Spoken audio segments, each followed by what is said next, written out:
حاجیوں آؤ شمشاد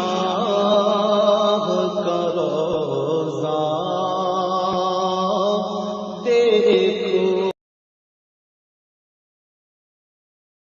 لوجدتہ فی کتاب اللہ، اگر میرے اونٹ کی رسی بھی کھو جائے تو میں اللہ کی کتاب میں تلاش کر سکتا ہوں۔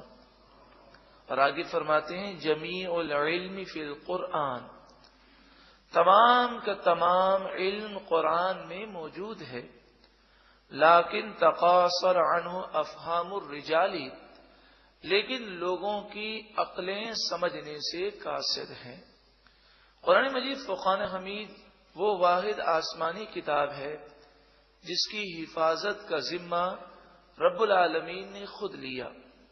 سورہ ہجر آیت نمبر 9، اِنَّا نَحْنُ نَزَّلْنَا الذِّکْرَ وَإِنَّا لَهُ لَحَافِظُونَ، بے شک اس قرآن کو ہم نے نازل کیا اور ہم ہی اس کی حفاظت کریں گے۔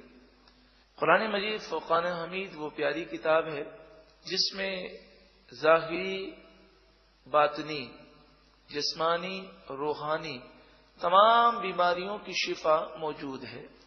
سورہ بنی اسرائیل آیت نمبر 80 ارشاد فرمایا وَنُنَزِّلُ مِنَ الْقُرْآنِ مَا هُوَ شِفَاءٌ وَرَحْمَةٌ لِّلْمُؤْمِنِينَ، اور ہم قرآن نازل فرماتے ہیں جس میں مومنوں کے لیے شفا اور رحمت ہے۔